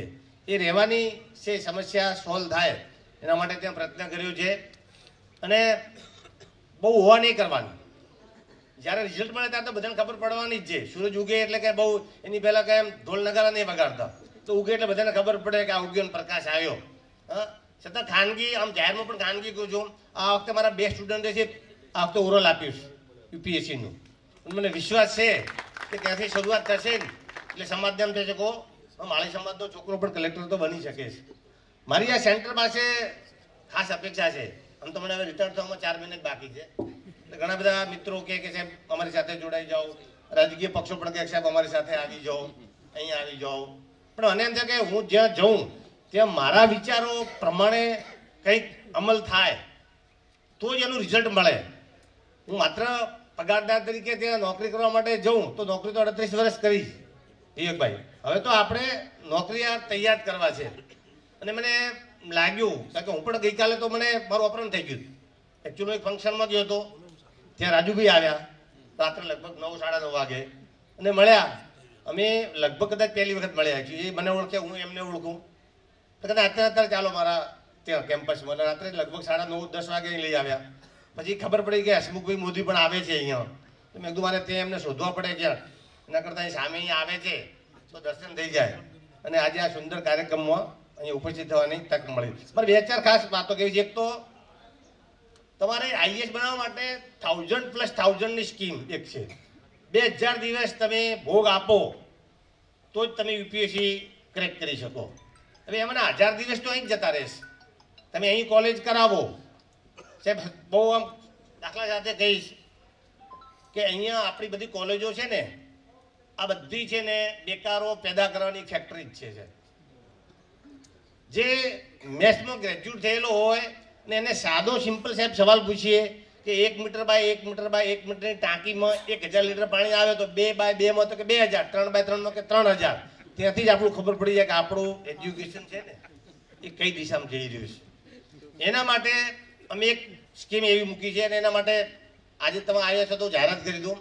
જેને પોતાના બાળકને યુપીએસસી ક્લિયર કરાવવી જ છે તો તમે કોલેજ દિલ્હીમાં કરાવો. કેમ? કારણ કે કોલેજ દિલ્હીમાં અહીં તો એ કોલેજ કરશે તો શું કરશે? 3 પીરિયડ ભરશે. પહેલો પીરિયડ ક્યાં ભરશે? લાઇબ્રેરીમાં આટો મારી આવે છે. બીજો પીરિયડ કેન્ટીનમાં, ત્રીજો પીરિયડ ગાર્ડનમાં, ચોથો પીરિયડ ઘરે બસમાં. પપ્પા કહે છે કે ક્યાં ગયા? કે બેટા ક્યાં ગયો? તો કે આજ ભણીને આવ્યો. એનાથી વિશેષ કંઈ કરતા નથી, મને ખ્યાલ જ છે. એટલા માટે એ બાળકો જો દિલ્હી ભણશે તો 100% રિઝલ્ટ મળશે. અમે એક ટેસ્ટ કેસ તરીકે મેં બી આ વખતે લુણાવું ગામ છે, લુણાવા અમારું ગામ, તેને એક દીકરાને મોકલ્યો છે. એનું અત્યારે 4થું સેમ ચાલે છે. એને એનસીઆરટી કમ્પ્લીટ થઈ ગયું છે, એટલે 2 જ કમ્પ્લીટ થઈ ગયો છે. અને આ વર્ષે એણે વિઝનમાં ક્લાસ શરૂ કર્યા છે. ગ્રેજ્યુએશન પૂરું થશે ત્યાં સુધીમાં એની તૈયારી થઈ જશે. એના પછી એ 3 વર્ષ આપશે ને. હું 1000+1000 દિવસ જે વાત કરું છું એ 1000 દિવસ તો અહીંયા એના વેડફાઈ જ છે કોલેજમાં. ને પછી જ્યારે એ જાય ત્યારે વાલી ઉઘરાણી કરે, અમારા છોકરાને કેમ નોકરી હજુ મળી નહીં. અહીંયા 4-6 મહિનાની તૈયારી સાથે એની સાથેનો કોઈ સ્ટુડન્ટ માનો કે કોન્સ્ટેબલ થઈ ગયો તો પેલાને વાલી ઉઘરાણી ચાલુ કે અમારા છોકરાને ભાઈ એક કલેક્ટર બનવાનો છે અને કોન્સ્ટેબલ નથી બનાવવાનો, એટલે ઉઘરાણી ચાલુ કરી દે. કમસે કમ એ ગ્રેજ્યુએશન ત્યાં કરે એટલે 3 વર્ષ તો મા બાપને કહેવાય ને ભાઈ તમારા છોકરા હજી કોલેજ તો કરવા દો, હજી ફોર્મ ભરવાને લાયક તો થવા દો. તો અહીંથી બેઠેલા જે વાલીઓએ એમના બાળકને યુપીએસસી તૈયાર કરાવી છે તો એના માટે હવે જો ત્યાં દિલ્હીની સાહેબ સિસ્ટમ એવી છે કે અહીંયા બોર્ડમાં ફર્સ્ટ આવે કદાચ તો પણ જો ત્યાંની એન્ટ્રન્સ એક્ઝામમાં પાસ ના થાય તો એડમિશન ના મળે. એટલે એની એન્ટ્રન્સ એક્ઝામ માટેની જાહેરાત 12મી ફેબ્રુઆરી આવી છે. 12મી માર્ચ સુધી એની એન્ટ્રન્સ એક્ઝામ માટેના ફોર્મ ભરાશે. જે પણ બાળક અત્યારે 12મા ધોરણમાં છે એમને કદાચ દિલ્હી જવું હોય તો એ એન્ટ્રન્સ એક્ઝામના ફોર્મ ભરે. એ જો એમાં પાસ થશે તો અમારી સંસ્થામાં એને રાખીશું. એટલે ઘણી વખત વાલીને ચિંતા એ જો કે આને દિલ્હી તો મોકલવું પણ એને રાખવો ક્યાં? ત્યાં તો કોઈ મામા માસી હોય નહીં અને ઘરમાં એ વાતાવરણ મળે નહીં. પણ આજે જ્યારે શિક્ષણની જ્યારે વાત લઈને આવ્યા છીએ, જ્યારે આખા જિલ્લાની વાત જ્યારે કરીએ છીએ ત્યારે મારે પણ મારો સ્વાર્થ છોડી અને કહેવું છે કે ભાઈ કોઈ પણ જ્ઞાતિનો હશે, બનાસકાંઠાનો વિદ્યાર્થી હશે, ઇવન હું તો કોઈ ગુજરાતનો કોઈ પણ વિદ્યાર્થી હશે, મારી પાસે ગુજરાતના વિદ્યાર્થીઓ પણ છે, એવું નથી. તો આ એક કામ થશે. કેસર ટ્રસ્ટ દ્વારા જ્યારે આ સુંદર મજાનું કાર્ય થઈ રહ્યું છે અને મિત્રો હું વાત કરું આ સેકન્ડ વાલીની મેં વાત કરી એટલા માટે કરી કે મારો સન અત્યારે દિલ્હી યુપીએસસીની તૈયારી કરે છે અને મારા માટે અને ખાસ કરીને મોદી સાહેબ માટે પડકાર છે. કારણ કે એ બાળક છે 10મામાં ફેલ હતો અને 12મામાં મેં મોદી સાહેબને રિક્વેસ્ટ કરી કે સાહેબ હું તમારો જૂનો સ્ટુડન્ટ અને આ તમારું બાળક કહેવાય અને એને કંઈક માર્ગદર્શન મળે એટલે તમે દાખલ કરો. એટલે એમને 11મા 12મામાં ત્યાં દાખલ કર્યો અને પછી તો એની ગાડી બરાબર પકડાઈ અને 4 કોમ્પિટિટિવ એક્ઝામ એને પાસ કરી. કોર્ટમાં પહેલાં પાસ થયો, પછી કોન્સ્ટેબલમાં પાસ થયો, રેવન્યુ તલાટીમાં, ક્લાર્કમાં. પણ ખબર નહીં મોદી સાહેબ એના મગજમાં કંઈક ભરાઈ દીધું એટલે એનો જીવ લાગતો નહોતો. પેલો લગ્ન કર્યા હોય ને પછી લાગે ને કે યાર છોકરાના લગ્ન તો કર્યા પણ આ 2 જણા કંઈક બનતું ના એવું લાગે છે. મા બાપને એમ ચિંતા થાય ને લોકો કહે શું છે યાર તારે આટલી 4 નોકરીઓ તને મળી અને તું કેમ બધી નોકરી કરતો નથી? પપ્પા મજા નહીં આવતી એમ. તો મેં કીધું મજા ના આવતી શું કરવું છે? તો કે મારે તો કે આઈએસ જ થવું છે. તો મેં કીધું ભાગ દિલ્હી. સાહેબ એને રિઝાઇન કરીને, કારણ કે એનું રે પાછું પેલો તંતુ જળવાયો તો એમ થાય કે કંઈ નહીં આપણે તો આઈએસ નહીં થઈએ તો એની નોકરી તો છે જ ને, આઈએસ નહીં થઈ તો અહીં તો ક્લાર્કમાં તો છે જ ને, વળી પાછો ક્યાંક જીવ રહી જાય અહીંયા. મેં કીધું રિઝાઇન કરી દે. રિઝાઇન કરી અને અત્યારે તૈયારી કરે છે. બસ મોદી સાહેબના હાથમાં આ એટલા માટે સાહેબ મને વિશ્વાસ છે કે હું કોઈને આમ પેલા વખાણ કરવા માટે એટલે પેલું નહીં કે ભાઈ આમ આપણે લાવ્યા, આપણું સન્માન કર્યું અને સરસ મજાનું ભોજન આપેલા આપણે એના વખાણ કરવા જ. પણ આ કેમ્પસમાં 2 છે. રાજુભાઈ જોડે ઇન્ફ્રાસ્ટ્રક્ચર છે, રાજુભાઈને બીજી કંઈ ખબર નથી ભાઈ. તો જે કોઠાનું જેને જ્ઞાન હોય ને એ જે કોઠો સર કરે. ભીમે કીધું કે મહાભારતમાં બી આટલા કોઠા આપણે એને ચકનાચૂર બધું કરી દીધું. પછી જ્યારે અટક્યો ત્યારે ખબર પડે કે ભાઈ આનું મને જ્ઞાન નથી. એ જ્ઞાન છે મોદી સાહેબ જોડે છે. આ બંને હવે ભેગા થાય તો વિવેકભાઈની જે અપેક્ષા છે કે બનાસકાંઠાના આ વિસ્તારના બાળકોને પ્રોપર જે ગાઈડન્સ મળે ને એ મળવું જોઈએ. મિત્રો હું એવું સજેશન કરું કે તમે એવી ખાતરી આપો વાલીઓને કે આ 100% એમ્પ્લોયમેન્ટ સેન્ટર્સ, અને એમાં ખાસ કરીને હું પણ અત્યારે અમારા સમાજમાં મેં હવે ક્લાર્કને બધું બંધ કરી દીધું, કારણ કે બહુ થઈ ગયા, 1000 ઉપર થઈ ગયા, બહુ થઈ ગયા. પણ હવે એમને કોઈ દોરવણી કરે એટલે ક્લાસ 1 2 ઓફિસર, કમસે કમ ક્લાસ 2 ઓફિસર જીપીએસસી યુપીએસસી થાય તો એ સૈનિકો છે, લશ્કર છે, પણ સેનાપતિ ના હોય તો લશ્કર લડશે નહીં. એટલે એના માટે સેનાપતિ તૈયાર કરવા પડે. એટલે હું આવનારા સમયમાં એવું ઈચ્છું સાહેબ, એક તો એવો વિદ્યાર્થી કે જે મા બાપ કે આ કંઈ કામનો નથી, તમે ત્યાં લઈ જાઓ હાવ મફતના ભાવે, એનામાં પણ ઘણી બધી શક્તિ છે. મિત્રો એવું કહેવાય કે આ દુનિયાની એક પણ વસ્તુ એવી નથી કે જેમાંથી બીજી વસ્તુનું નિર્માણ ના થાય, અને એક પણ એવો અક્ષર નથી કે જેમાંથી શબ્દ ન બને. તો આ દુનિયામાં એક પણ એવી વ્યક્તિ નથી કે જેની જોડે કંઈ પણ તાકાત નથી. પણ આપણે તો માત્ર આપણે તો એને ડૉક્ટર બનાવો છે, આપણે એને એન્જિનિયર બનાવો છે, આપણે એને અધિકારી બનાવો છે, એ ન બને એટલે આપણે એના પર ચોપડી મારી દીધા કંઈ કામનો નથી. મિત્રો એવા લોકો જ છે આગળ જઈને ઉદ્યોગપતિ બનશે. તો અહીંયા સાહેબ એવું ચાલુ કરો કે નીચેથી ચાલુ કરો, મેરિટથી, કે છે સૌથી વધારે વિશ્વમાં ફેલ થયો ને એને લાવવાનો, અને એક સૌથી વધારે ટકાવી લાવે એને લાવવાનો. આ બંનેની હરીફાઈ કરાવો. એક વર્ગ એવો છે કે જેને મા બાપ એમ કે ભાઈ આપ્યો તમને હાવ મફતના ભાવે જાઓ, અને એક વર્ગ એવો છે કે જેની જોડે કંઈ કેલિબર છે. તો મિત્રો ઉદ્યોગપતિ બનશે, એ ઉદ્યોગપતિ બનશે ને એટલે 50-100 લોકોને એ રોજગારી આપશે. ક્લાર્ક બનશે, કોને રોજગારી આપશે? કોન્સ્ટેબલ બનશે, કોને રોજગારી આપશે? કોઈને રોજગારી નહીં આપે. અને આઈએએસ બનશે ને એ એક નીતિ નક્કી કરશે. આ બંને ભેગા થઈ અને દેશમાં જે નીતિનું નિર્માણ થશે, રોજગારલક્ષી જે નીતિનું નિર્માણ થશે ને એમાંથી સાચી રોજગારીનું નિર્માણ થશે. તો આ સેન્ટરમાં માનો કે કોઈ મારું સૂચન છે ખાસ કે અહીંયા સંખ્યા વધારવા માટે હોસ્ટેલ પણ હોવી જોઈએ. કારણ કે બાકી તો બધી સ્પર્ધા ચાલે છે, આજુબાજુમાં સ્કૂલો છે, પણ અહીંયા જો કોઈ વિદ્યાર્થી આવશે દૂરનો, કારણ કે નજીકનો વિદ્યાર્થી તો ક્યાંથી આવશે? અપડાઉન કરે એટલા અંતરથી જ આવશે, 5-10 કિલોમીટરથી. પણ માનો કે વાવથરાનો કે ધાનેરાના કોઈ વિદ્યાર્થી અહીંયા આવવું છે તો એના માટે હોસ્ટેલની સુવિધા જોઈશે. ભલે શરૂઆતમાં 50-100 વિદ્યાર્થી જોઈએ, એ સંપૂર્ણ સમય અહીંયા રહેશે ને આ કેમ્પસમાં, તો એનું છે માઇન્ડ એ રીતનું તૈયાર થશે. એ બાળક જ્યારે પાછું ઘેર જાય ને એટલે બા ઘરના વિચારો આવી જાય, પણ એ કેમ્પસમાં જ રહે તો સતત એને પેલું થાય ફિલિંગ કે મારે આગળ વધવું છે. તો અહીંયા જો હોસ્ટેલનું થાય તો અમે પણ કોઈકને ભલામણ કરી શકીએ રાજુભાઈ કે જો તમારા છોકરાને રહેવાની જમવાની બધી વ્યવસ્થા છે, કપડાં ત્યાંથી આપશે, ડ્રેસ ત્યાંથી આપશે, માત્ર તમે એને મોકલો તો એક જ જગ્યાએ એને બધી સુવિધાઓ મળશે ને. તો હવે વાલીઓ પણ ખર્ચ કરતા થયા છે.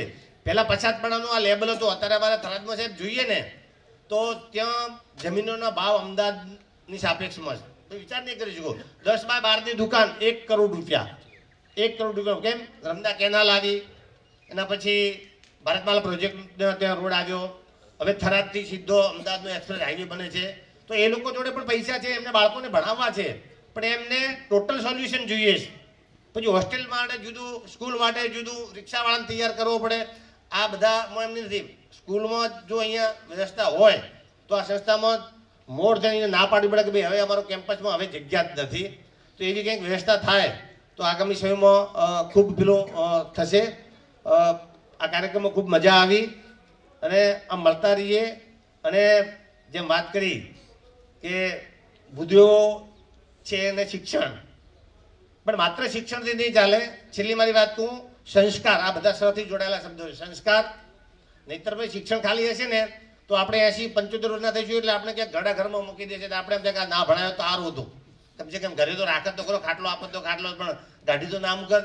તો સંસ્કાર, શિક્ષણ અને સ્વરોજગાર, સ્પોર્ટ્સ, આપણા ઘણી બધી એબિલિટી છે આપણા અહીંના બાળકોમાં. વિવેકભાઈ, બનાસકાંઠાના બાળકોમાં સ્પોર્ટ્સમાં ખૂબ એથ્લેટમાં છે, પણ એમના માટેનું કોઈ એવું સેન્ટર નથી.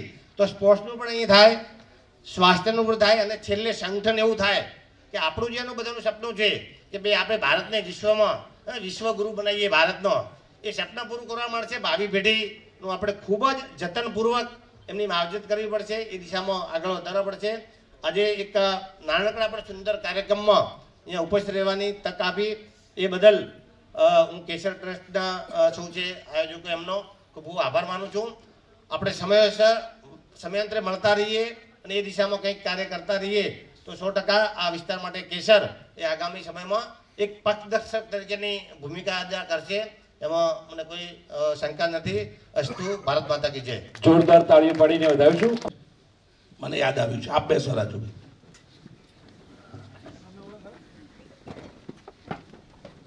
એક નાનકડી પ્રયુક્તિ છે.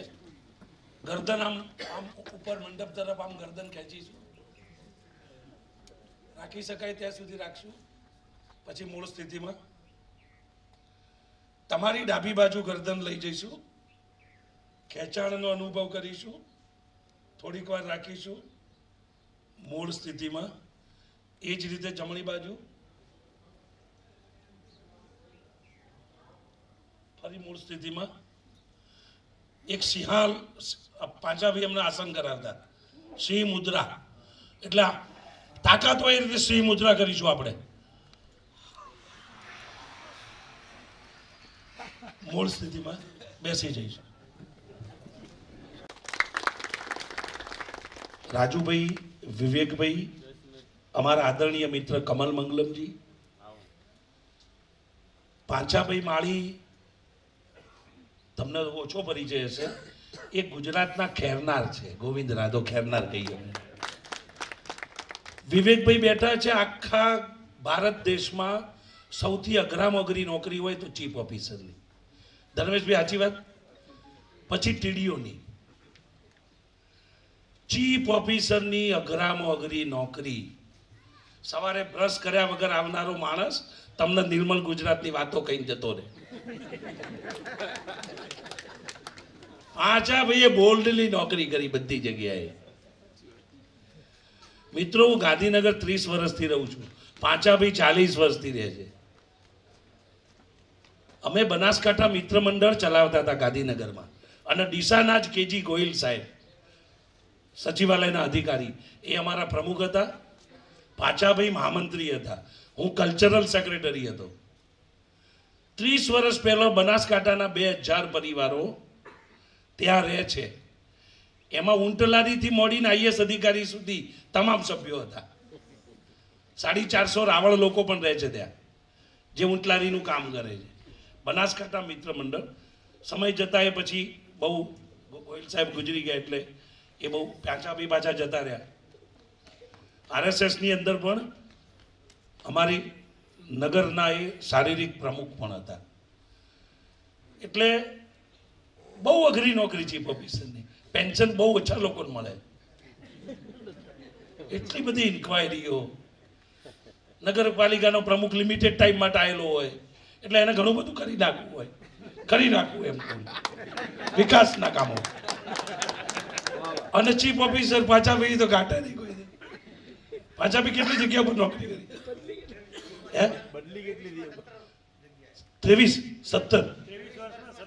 17 જગ્યાએ 23 વર્ષમાં નોકરી કરી.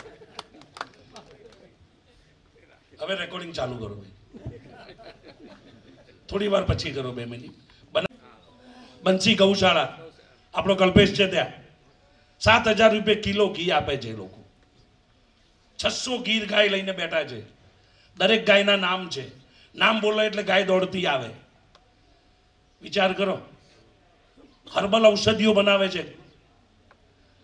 2,000 કરોડ રૂપિયાનું ટર્નઓવર થઈ ગયું એનું. સેવા કરે છે, છતાં મફતમાં કશું આપવું ના જોઈએ, હું વ્યક્તિગત રીતે માનું છું. રાજકોટના એક ભાઈ છે, 50,000 રૂપિયા કિલો ઘી વેચે છે. શિવાજી મહારાજ જે ઘી પીતા હતા એવું ઘી બનાવે છે ઔષધિમાંથી, ગીર ગાયમાંથી. એના હાથ નીચે 14 MBA છે. તુષાર વિડીયો જોયો હશે તમે. એ MBA થી જાપાન, કેનિયાના ઓર્ડર 146 દેશમાં જાય છે. એ પછી રીડિંગ લાઇબ્રેરીમાં નહીં જતા. આ ઓપ્શન્સ છે બધા. પણ આપણે તો તકલીફ શું છે ખબર? થકવનારા બહુ હોય છે, થકવી નાખે. પાંચાભાઈને એમના દીકરાને જે બોલ્ડ નિર્ણય લીધો ને, એમના દીકરાને ચાલુ નોકરી છોડીને આવો બોલ્ડ નિર્ણય લેવા ના દે તમને કે ગાંડો છે, આજો સરકારી નોકરી મળી છે તોય મોકલ્યો. અને થકાવવાની પ્રવૃત્તિ નિષ્ઠાપૂર્વક કરતા હોય છે લોકો. સમર્પણ ભાવ સાથે કરતા હોય છે. એક ઉદાહરણ આપું એનું તમને. સુરતમાં તાપી નદીના પુલ ઉપર એક માર્કેટિંગ કંપનીનો માર્કેટિંગ મેનેજર યુવાન છોકરો પુલ ઉપર ચડી ગયો આત્મહત્યા કરવા માટે. રાજુભાઈ, એ નદીમાં ડૂબકી મારવાની તૈયારીમાં હતો અને એક પોલીસ કોન્સ્ટેબલ એને જોઈ ગયો કે નીચે ઉતર, કે શું છે, કે મારે મરી જવું છે, આત્મહત્યા કરવી. કે કારણ તો કેમ નતું?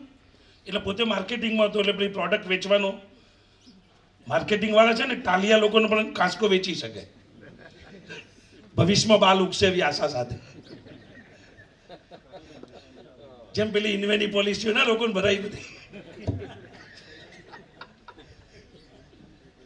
એટલે કે શું તકલીફ છે પેલો સમજાવવા મળ્યો કે નથી મારે જીવવું, મારા ઘરે માથાકૂટ છે, મારી વાઈફ સાથે બબાલ ચાલે છે, મારા બોસે મને ટાર્ગેટ આપ્યો છે, પૂરો થાય એવો નથી, છોકરાઓ પણ કકળાટ કરે છે, પડોશી સાથે માથાકૂટ કરે છે, ઘરનું 50% કામ મારે કરવું પડે છે.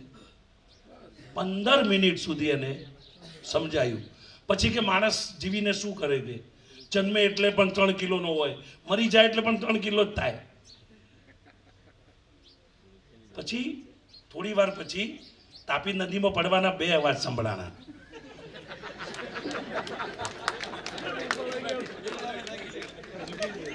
અજયભાઈ, પોલીસ કોન્સ્ટેબલને પણ એવું લાગ્યું કે જીવન જીવવા જેવું.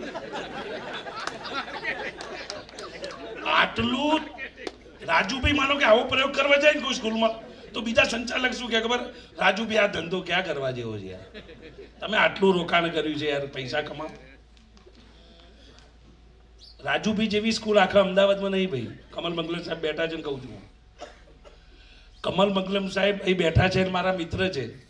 ડીઓ તરીકે મારે એમની સ્કૂલમાં એડમિશન લેવું હોય ને તો મારે એમને વિનંતી કરવી પડે. દહેરાદૂનની દૂન સ્કૂલ જેવું રાજુભાઈનું આ બિલ્ડિંગ છે મિત્રો. અને એ પ્રકૃતિની વચ્ચે છે એટલે જ એનું મહત્વ છે. પ્રકૃતિની વચ્ચે છે એટલે જ એનું મહત્વ છે. એટલે એ માણસ થકાવનાર બધી જગ્યાએ હોય મિત્રો. તમારે ધ્રુવના તારાની જેમ એકદમ અડગ રહેવું પડે તો જ તમે અલગ કામ કરી શકો. એટલે બીજા ઓપ્શન્સ જોતા રહેવું પડે મિત્રો. ઘણા બધા ઓપ્શન છે, તમે વિચારે ના હોય એવા ઓપ્શન છે. અને નાના નાના માણસોનું તમે જીવન બદલી શકો એવા ઓપ્શન છે. હું વડોદરા હતો ત્યારે કરજણ જે બ્લોક છે અમારો, કરજણ બ્લોક, મેકેન આ બધી જે ફેક્ટરીઓ છે ને એ પ્રકારની, માનો કે રાજુભાઈ જેવા જે સેવાભાવી લોકો હોય એ માનો કે જમવાનું એમનું જે ચાલે છે. અમારા અમદાવાદ કલેક્ટર કચેરી આગળ પણ રથ હોય છે એમનો, બહુ ઓછા દરમાં, મફતનું મૂલ્ય ના રહે એટલે પૈસા તો લેવા જ જોઈએ. ટોકન જોગવાઈ કહેવાય એને, બજેટમાં ટોકન જોગવાઈ હોય. બહુ પૈસાનો ટાઈમ ના હોય તો 1 લાખ મૂકી દેવાના, સ્કીમ ચાલુ રહે. તો એવા એ 10-15 બહેનોના ગ્રુપ બનાવીને 10-15 બહેનો મારા ઘરે હોય, બીજા ઘરે હોય, તો એ લોકો દરરોજ વટાણા, તુવેર, પાપડી આ બધું એ લોકો મૂકી જાય, 20 કિલો મૂકી જાય. એ બહેનો ફોલી નાખે, એની પ્લાસ્ટિકની કોથળી આપેલી હોય એમાં એ લોકો સીલ કરી દે. એ સીધું પેલું ફૂડની ફેક્ટરીમાં જતું રહે. એક બેન 1000 રૂપિયા રોજના કમાય છે. એનું સોર્ટિંગ થાય. એ લોકો કોઈ વિધવા પેન્શન નથી લેતા, સન્માન બેર 1000 રૂપિયા કમાય છે રોજના. ધંધા ઘણા બધા છે મિત્રો. સરકારી નોકરી માટે મહેનત કરવી જ જોઈએ, પણ વધારે વર્ષો બગાડવા ના જોઈએ. તમે આઈએસ બનો, બેસ્ટ છે, કારણ કે ડિસિઝન તમારો રહે. પણ એક ગૌણ સેવાના કારકુન બનવા માટે તમે 2 વર્ષ બગાડો, 5 વર્ષ બગાડો, વર્ષોના વર્ષો બગાડ્યા કરો. પછી જે ફ્રસ્ટ્રેશન આવે છે ને મિત્રો, અમે કિસ્સાઓ જોયેલા છે બધા. આ વર્ગ 2 ના અધિકારી મારા બેઠા છે, મારા ડિપાર્ટમેન્ટના અધિકારીઓ છે. હું એમનો મહેકમનો અધિકારી હતો, ઓળખું છું. અમારા એક ક્લાસ 2 ઓફિસર બેન છે, એના બંને બાળકોએ સુસાઇડ કર્યો. એક દીકરો ને એક દીકરી, એને 2 જ બાળક હતા. અને બંને એ 12 સાયન્સની પરીક્ષાના 1 મહિના પહેલા આત્મહત્યા કરી. દૈનેશભાઈ તમે જાણો છો કેમ ખબર નહીં, હું નામ નથી દેતો એમનું. એટલું બધું પ્રેશર હતું કે મારી દીકરી આટલા ટકા લાવવા જ જોઈએ, લટકી ગઈ પંખા ઉપર. દીકરાએ ઝેર પીધું. અત્યારે કોઈ સંતાન નથી. સેરોગેટ મધર દ્વારા ત્રીજું સંતાન હમણાં થયું. કઈ દિશામાં જઈ રહ્યા છે મિત્રો? ચંદ્રકાંત બક્ષી કહે છે કે ગુજરાતી મા બાપો એમના સંતાનોની 80% જિંદગી જાતે જીવી જાય છે, ઉતારતા જ નથી ખભા ઉપરથી. એને એના બધા નિર્ણય એ નક્કી કરે, એને શું જોવું, કઈ સિરિયલ જોવી, ક્યારે ઉઠવું, કોની જોડે રમવું, ખુલ્લા પગે બગીચામાં નહીં ચાલવાનું, મચ્છર કરડી જાય. મમ્મી પપ્પા બેના ભેગા ટકા ના થતા હોય એના કરતા 10 વધારે લાવવો જોઈએ, કારણ કે મમ્મી તો એટીકેટી હોય. અને ઇંગ્લિશ મીડિયમ સ્કૂલમાં મોકલે છે, મારો દીકરો ભણે છે એટલે બહાર રિક્ષામાં મૂકવા જાય, પ્રભાવ પાડવા ખોટું ઇંગ્લિશ બોલે. બેટા તે બ્રશ ટીથ કર્યું આજે?